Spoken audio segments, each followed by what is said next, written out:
we've got a letter and a number, and that's okay. Maybe it's not enough of a rule, but that will give us an okay combination. That's this one here. We need to allow for one letter and one number. And if something's okay, we can stick something at the end of it, right? We've got a class with at least one number and one letter. Can we add a letter to the end of it? Yep. Doesn't hurt to add another letter. We've got something with a letter and a number in it. Can we add a number to the end of it? Cool. So are we done? Does that do all of our examples there?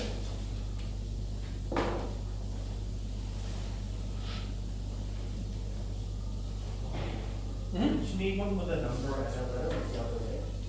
If we want to deal with 1a, we're going to need to have a number and then a letter. So we need to have a second rule here. We've got a number, then a letter, that's okay. And now, do we fix them up to do all of those four? The last one's pretty random.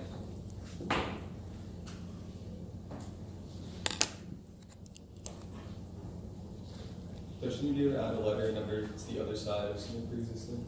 Like, so the bottom row is add a letter to the left side, so just the right Yeah, side? it only is to the right side. So this one is symmetrically to either side. This one we could add rules to the left side as well. The question is whether we need to. So do we need to or not? I think you should have a rule where you can add letters to the middle. Letters to the middle? Numbers to the middle and stuff. Okay, so we've got Imagine if like the password was like just going off your LN and L's rules. Yep, If it was like 1A, like the example we have on the right. 1A, yep. Yeah, what if the person wanted to create like 1A? Okay, so now I'm going to write this on our list of things to check, 1A. Okay, so we need to look at with many of these as well, whether we could do all of these without these rules, and we need to add something else to deal with this case. So have a go with at least first these four rules, and then maybe you can use rules if you need to do each of these. And yes, you might do some of these, or you may not. Have a go. So 1A is simple, right? So A1 is simple. That's LN done. A is a letter, B is a number.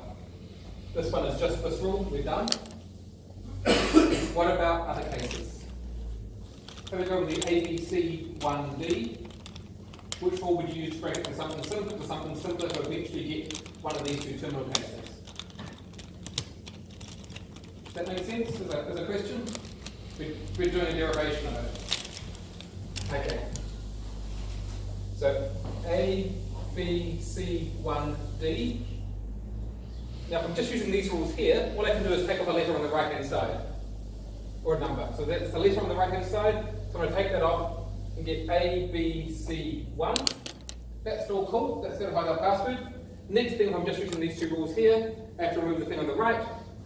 That's going to leave me with A, B, C. And I'm stuffed. That's not a good password. So we couldn't have used this rule. And if we've only got these four rules here, that's all we can do.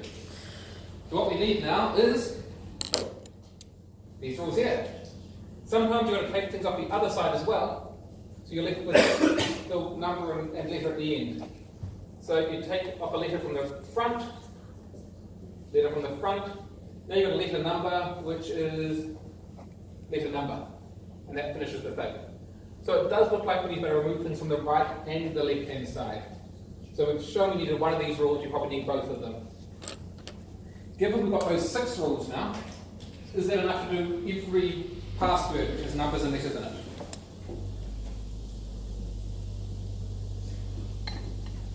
Give you a moment to think about that, and to think about the ambiguity of my last statement. Every password that contains letters and numbers. So here's a password, it's not one that I use anymore. This invisible link, that doesn't help. Oh, someone left a red pen behind. Now I know why they left you behind.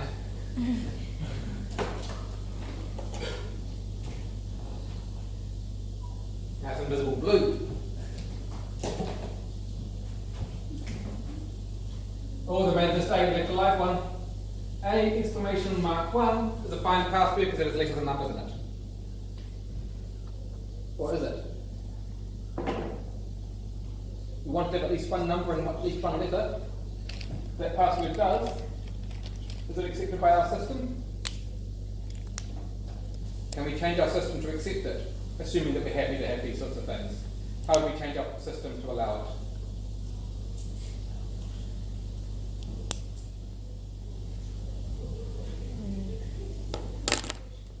The character of mix, and like I say, mix is a set containing all other characters. Right. I'm going to say X is anything in the whole language. That's just a common way to do. Otherwise you list all the things that it's not, all the things that it is, and it gets long. So X is any character at all. So given that, what might we do to the rules?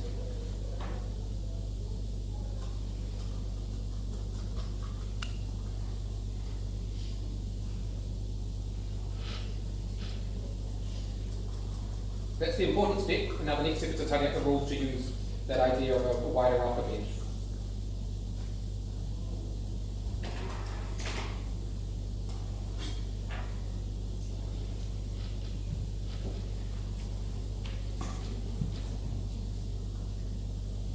Maybe that's a tricky one to start with. Maybe I should have gone A1 exclamation mark. That might be easier to deal with initially. It'd be really like it'd be a bit of a hassle, but you could add like 6 extra rules. Yep, good. Yep. So you'd need XLN goes to just X. XLN if X is okay. Yeah. And then XNL. XNL if X is okay. And then have NXL. And then LXN. And then LX and LNX. NLX. Yep, yep. Cool, so that would work. Now we've got a 12 rule system.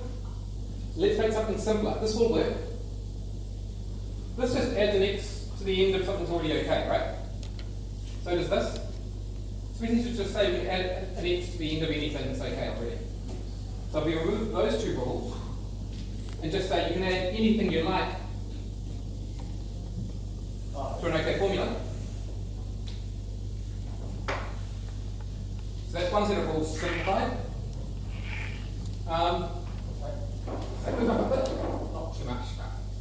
Down again, not breaking up. Okay.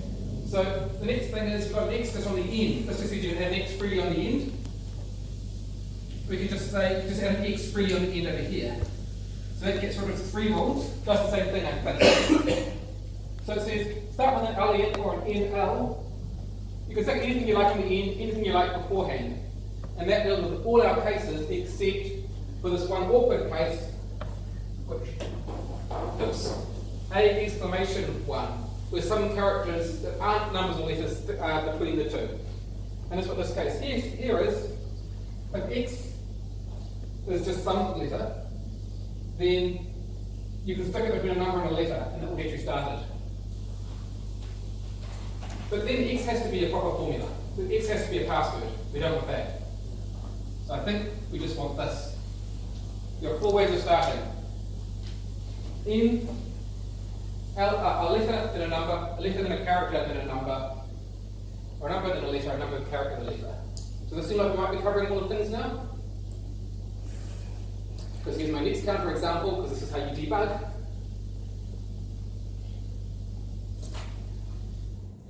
This is my girlfriend's name, Ellie, but I've got 2 exclamation marks rather than 2 exclamation marks rather than L's, and the 1 rather than an I. That's Ellie. She's not my current girlfriend. I have a wife who's not Ellie, but anyway. This was a girlfriend. I guess there's several Allisons, but anyway. So does our system deal with that? It only deals with putting 1 letter in, right? Would you need an X and then another X with that? You want to have another rule? We have 2 X's? So I'm going to add a third one. No. Have two X's and then an X on top. So that would let you. When you make X as a defined password, you can double your password. No, that's what I was thinking. No, because it's if this is an OK password, so is this. I know what you're meaning. If this was an OK thing to put in, so is this. So now I'm just going to cheat and use a symbol that we haven't done before because we start seeing a name for it. In as many pointers as you like. That's our little asterisk. In as many of these things as you like, in and out. Because sometimes it's a shortcut way of writing a number of rules, one for each length of them. You would have to have a slightly better system, and that's now we're starting to move towards regex. So what you say is, you can have any number of letters, so any number of characters, followed by a letter, followed by any number of characters, followed by a number, followed by any number of characters. And the other alternative is any number of characters in a number, any number of characters, a letter, any number of characters. We haven't quite got to the full regex expression, regular expressions, but we're starting to do these shortcuts for these rules. We're starting to look a lot more like regular expressions. And you can see that with a little more power, the systems that we have here start becoming the same sorts of checking that you will either use in regular expressions, or if you use Word, you can do character matching and say, find me a word that starts with a capital L, has two O's in it, and ends in X. And it'll go and look through all your words in your document to find something like that. So that's exactly the same sort of pattern matching that it's doing. And you can see we can make the rules more complicated and more powerful, and we keep on changing the rules. That's the sort of stuff that we do. It's all based on these regular grammars. Yeah? What's the symbol next to X? Here? Yeah. There's supposed to be an asterisk, but my pen's not working well enough to do asterisks. Sorry. I have 5 pens here, all of which will go in the bin at the end. And I'll put some more pens in my bag to go in the bin for next week. That was the second thing I really wanted to cover. And my last comment for the lecture says, mix all 3. I think, what are we doing with this thing here? Okay. So, why do we care about this? Why do we care about this? Well, 1 is in the test. 2, a little bit is going to be in the exam. But 3 is going to be really useful in weeks 9, 10, and to a lesser extent 11, when we go back to natural deduction. We're going to have natural deductions where we're going to start having complicated formulas we need to pull apart using methods like this so we can see what's happening. Because we're going to be introducing formulas. You might have, none of these things are okay, this skin is going to half work. Document camera. Probably should have done this half an hour ago. This is my lunch, remnants thereof. This is a piece of paper. I have a ballpoint pen. Didn't work. So imagine we've got a formula which is a function g of f of x and f of g of x and f of x. And maybe that's going to be equal to f of g of x and x.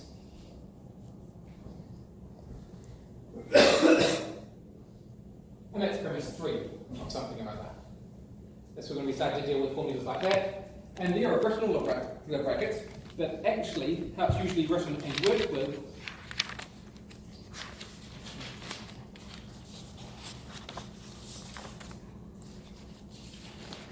and that's where you need regular expressions. We're going to pull these things apart.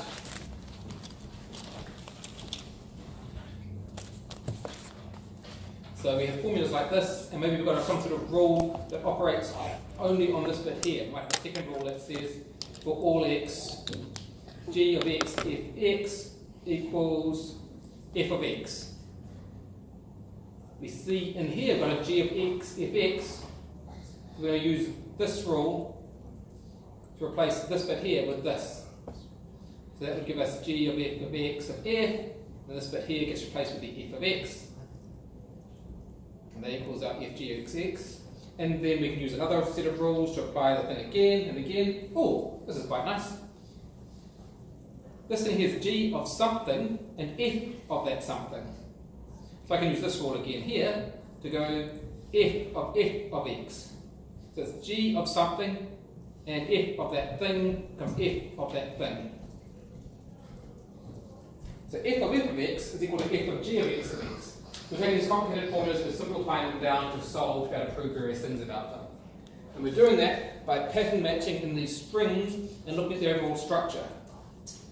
This structure, just to use the stuff we've learned, g of f of x of f of g of x of f, that is f of x is one of the variables in g, and f of g of f of x, fx, another one. This is operating on x, this is operating on the variable gx fx. G is operating on x, and on f of x, which is operating on x. And that, of course, is the same patterns we have in the brackets here, but if we don't have brackets, this is the way of breaking it down. And now you can see this rule, g of x fx appears here, we have that in our formula. So we can apply this rule here. Whenever we have this g of x fx is equal to f, we replace this whole thing here with just f of x. That's what we did to simplify this formula down to here. And then repeat. So we're using these formulas and the derivational chains to find patterns in these premises to simplify things down. That's weeks 9 and 10. So that's weeks 9 and bits of 10. With 10 and 11, we're going to use that to start counting. Like to 3 and 4, and maybe add. Eventually we do multiplications by like 2. Sometimes multiplication by 3 if we're being particularly mean. I don't think we've ever done multiplication by... No, I have done a multiplication by 3 once in the system, but this is where we're going. These complicated formulas, which we're going to use to create numbers, and then find patterns to derive what's happening and simplify the formulas. Now it's a little hand-wavy and informal, what we're doing there, but you can see why we're going to break down these complicated formulas and see that patterns might be useful. Okay, to scare you, that's just something that's coming up after the break. Oh! Tests! There was a test in about 172 hours or so. 171 hours and 15 minutes. So a week, 3 days, sorry, a week, 3 hours and a bit. So next Monday night is test 2. There's no tutorial on Monday because that's half Monday and half Tuesday and unfair and blah blah blah. So I should cover what's in the test today. I'll mention the lectures, but I'll cover it in the tutorials in a bit more detail. It's 20 marks. There are 5 marks for 2 small Gentzen sequence, 5 marks for 1 large Gentzen sequence. This is from before the holidays, but after the last test. 2 marks for a derivation. I'll give you a rule system and say, give me a derivation for one of these. I think we've got 2 questions like that. That's 4 marks for 2 derivations. 3 marks for an NK, because we're going to be using NK again. We're giving you a chance to show you've learned some things and to remind you to study for an NK because we'll be using it a bit more. And 3 marks for what we're doing tomorrow, which is going to be derivability and starts with A. Searchability, accessibility, acceptability. I spent most of last night typing it, now the word's completely gone.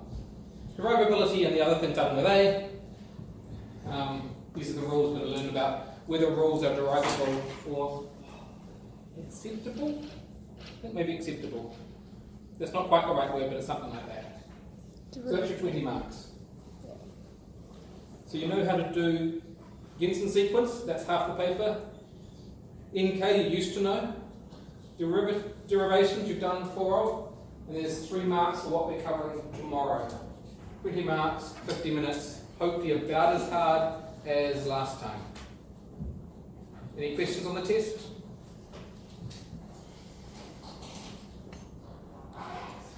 I've forgotten the A word. Can we just go through like a past test tomorrow? There's past tests with past model answers up on Canvas. Alright. And are there solutions to them? I'm just checking that now. There's supposed to be